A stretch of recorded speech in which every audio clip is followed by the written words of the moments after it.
అమ్ములు golden stocks కి స్వాగతం.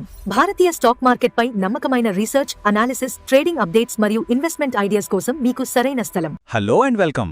ఒక సాధారణ ఇన్వెస్టర్ ఏకంగా భారతదేశపు వారెన్ బఫెట్గా ఎలా ఎదిగారో ఎప్పుడైనా ఆలోచించారా? ఈరోజు మన విశ్లేషణలో లెజెండరీ ఇన్వెస్టర్ రాకేష్ జుంజున్వాలా గారి అద్భుతమైన సంపద సృష్టి వెనుక ఉన్న అసలు రహస్యాలను, ఆయన వాడిన మాస్టర్ క్లాస్ వ్యూహాలను చాలా డీప్గా డీకోడ్ చేద్దాం. పదండి, మొదలు పెడదాం. ఇక్కడ ఈ నెంబర్స్ ఒకసారి గమనించండి. ఒక సాధారణ కాలేజీ స్టూడెంట్గా కేవలం 5,000 రూపాయల పెట్టుబడితో మొదలైన ఆయన ప్రయాణం ఏకంగా $5.8 బిలియన్ మహా సామ్రాజ్యంగా ఎలా మారిందో చూస్తే నిజంగా మైండ్ బ్లాక్ అవుతుంది కదూ. ఈ రోజుల్లో ఆ 5,000తో ఒక మంచి ఫ్యామిలీ డిన్నర్ కూడా రాకపోవచ్చు. కానీ ఈ స్థాయి సక్సెస్ అనేది రాత్రికి రాత్రి వచ్చిన అదృష్టం ఏమాత్రం కాదు. దీని వెనక ఒక పక్కా ప్రాక్టికల్ మెథడాలజీ ఉంది. అదేంటో ఇప్పుడు స్టెప్ బై స్టెప్ చూద్దాం. ఈ సెషన్లో మనం ప్రధానంగా 5 అంశాలను కవర్ చేయబోతున్నాం. మ్యాక్రో ఎకనామిక్ స్థాయి నుంచి మొదలుపెట్టి ట్రేడింగ్ వర్సెస్ ఇన్వెస్టింగ్ మైండ్సెట్, ఆయన ఫాలో అయిన గోల్డెన్ రూల్స్, అలాగే ప్రఖ్యాతిగాంచిన టైటాన్ టర్నరౌండ్ స్టోరీ, చివరగా అసలైన మ్యాజిక్, అదేనండి కాంపౌండింగ్ పవర్ గురించి మాట్లాడుకుందాం. ముందుగా అసలింతటి సంపద సృష్టికి పునాది ఎక్కడ పడిందో చూద్దాం. అదే మన ఇండియన్ గ్రోత్ ఇంజిన్. ఎంత గొప్ప స్విమ్మర్ అయినా నీటి ప్రవాహానికి ఎదురీదడం కష్టం. అదే ప్రవాహం తోడైతే ఆ స్పీడే వేరుగా ఉంటుంది, రైట్? ఈ స్లైడ్లో ఫ్లేమ్ ఇన్స్టిట్యూట్ ప్రెజెంటేషన్ డేటాను ఒకసారి చూద్దాం. ఇక్కడ ఆసక్తికరమైన విషయమేంటంటే, భారత ఆర్థిక వ్యవస్థ వృద్ధి అనేది ఎంత మ్యాథమెటికల్గా ఖచ్చితమైనదో ఇది చెప్తోంది. సాధారణంగా కార్పొరేట్ ఎర్నింగ్స్ అనేవి నామినల్ జీడీపీ వృద్ధి రేటుకు 1 నుంచి 1.5 రెట్లు ఎక్కువగా పెరుగుతాయి. ఇక్కడ నంబర్స్ చూస్తే 1994లో $274 బిలియన్ ఉన్న మన జీడీపీ 2011 నాటికి ఎలా $1,496 బిలియన్ రాకెట్లా దూసుకెళ్లిందో అర్థమవుతోంది. దేశం ఎదిగితేనే కంపెనీలు ఎదుగుతాయి. అయితే ఈ ఎకనామిక్ బూమ్ ఊరికే గాలివాటంగా రాలేదు సుమా. దీని వెనుక అద్భుతమైన స్ట్రక్చరల్ రీఫార్మ్స్ ఉన్నాయి. మోడర్నైజ్డ్ ట్రేడింగ్ సిస్టమ్ రావటం, షేర్లు డీమ్యాట్ రూపంలోకి మారటం, ప్రైవేట్ మ్యూచువల్ ఫండ్స్ రంగం పుంజుకోవటం, ఇవన్నీ గేమ్ చేంజర్స్. దానికి తోడు అప్పటి ట్యాక్స్ విధానాలు చూడండి. 15% షార్ట్ టర్మ్ ట్యాక్స్, అసలు long term capital gains tax ఏమాత్రం లేకపోవడం, పైగా డివిడెండ్స్ కూడా ట్యాక్స్ ఫ్రీ. ఒక రకంగా ఇన్వెస్టర్లకు అదొక స్వర్గధామమని చెప్పాలి. ఈ మౌలిక మార్పులే స్టాక్ మార్కెట్ విస్ఫోటనానికి అసలైన లాంచ్ ప్యాడ్లా పనిచేశాయి. ఇక మనం ఆయన సక్సెస్లోని అత్యంత ఆసక్తికరమైన కోణంలోకి వెళ్దాం. అదేంటంటే ట్రేడింగ్ వర్సెస్ ఇన్వెస్టింగ్. సాధారణంగా ట్రేడింగు, ఇన్వెస్టింగ్ అనే 2 పడవల మీద ఒకేసారి కాలు వేయకూడదు అని చాలామంది ఎక్స్పర్ట్స్ వార్నింగ్ ఇస్తుంటారు కదా. కానీ జుంజున్వాలా గారి విషయంలో ఈ 2 బ్రెయిన్స్ అప్రోచ్ అనేది ఆయన సామ్రాజ్యానికి అద్భుతమైన పునాది వేసింది. ట్రేడింగ్ చేసేటప్పుడు ఆయన ఆలోచనా విధానం పూర్తిగా వేరుగా ఉండేది. కేవలం ట్రెండ్ ఎనాలిసిస్, టెక్నికల్స్ మాత్రమే చూసేవారు. గుజరాతీలో ఆయన తరచు చెప్పే ఒక మాట, వధారే వధారే లేవాను, అంటే ట్రెండ్ పెరుగుతున్నప్పుడు మాత్రమే కొనాలి అని.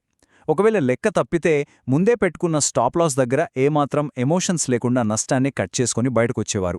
అదే ఇన్వెస్ట్ చేసేటప్పుడు మాత్రం కంప్లీట్గా ఫండమెంటల్స్, క్యాష్ ఫ్లోస్, బ్యాలెన్స్ షీట్లు ఇలా కంపెనీ నాడి పట్టుకునేవారు. ఒక క్రమశిక్షణ కలిగిన ఇన్వెస్టర్కి, పక్కా ప్రాక్టికల్గా ఉండే ట్రేడర్కి మధ్య ఇంతకంటే అద్భుతమైన బ్యాలెన్స్ ఇంకెక్కడా చూడలేం. దీని గురించి ఒకసారి ఆయన చెప్పిన ఈ కొటేషన్ చూడండి, చాలా ఇంట్రెస్టింగ్గా ఉంటుంది.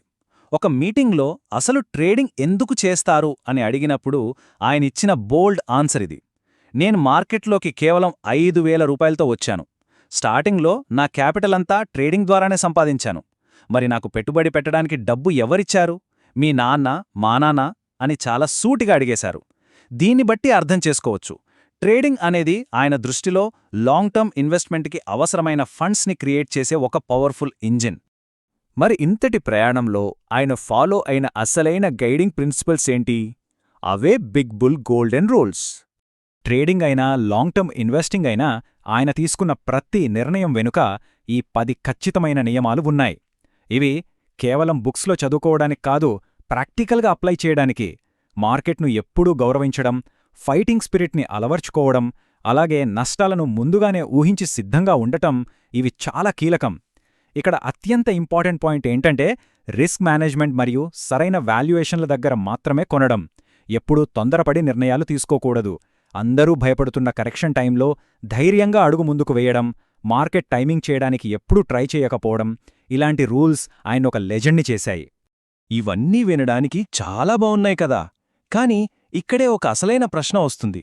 ఇవన్నీ మంచి రోజుల్లో బాగానే పనిచేస్తాయి, కాని ఒక కంపెనీ పూర్తిగా పతనమయ్యే దశలో ఉన్నప్పుడు, అంటే దాదాపు మూతపడే పరిస్థితిలో ఉన్నప్పుడు ఈ థియరెటికల్ రూల్స్ రియల్ వరల్డ్లో నిజంగా పనిచేస్తాయా?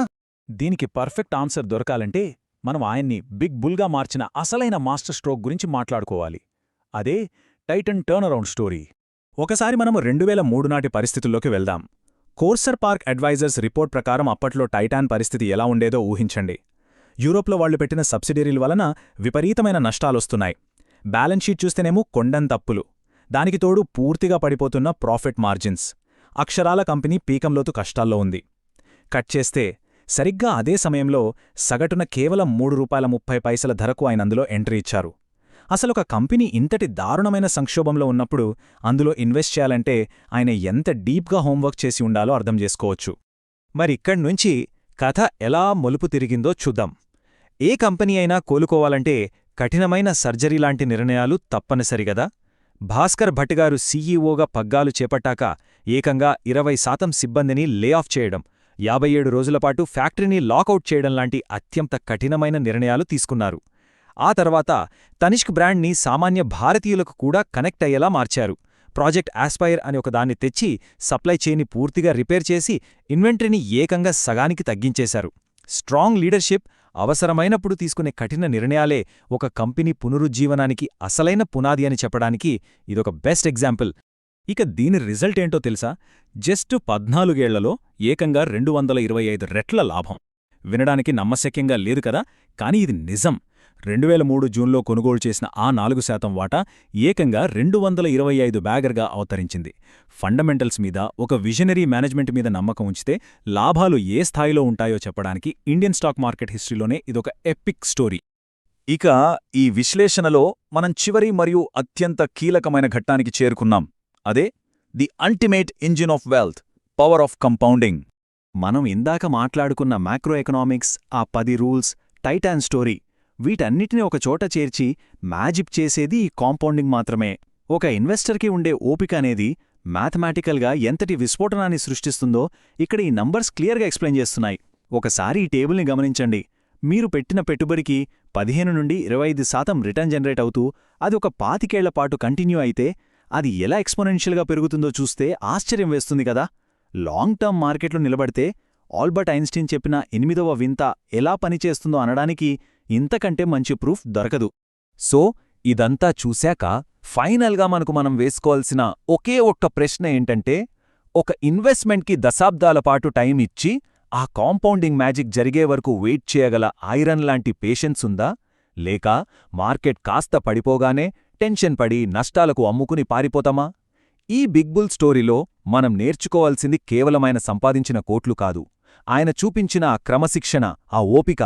వాటిని సొంతం చేసుకోగలిగితే ఎవరైనా సరే సంపదను సృష్టించవచ్చు. ఈ అనాలిసిస్ మీ ఫైనాన్షియల్ థింకింగ్కి మరింత పదును పెట్టిందని ఆశిస్తున్నాను. That's all for now. Keep learning and keep growing. ప్రతిరోజు market updates on powerful strategies. Stock మార్కెట్లో తెలివైన నిర్ణయాలు తీసుకోవడానికి మా ఛానల్ను సబ్స్క్రైబ్ చేయండి.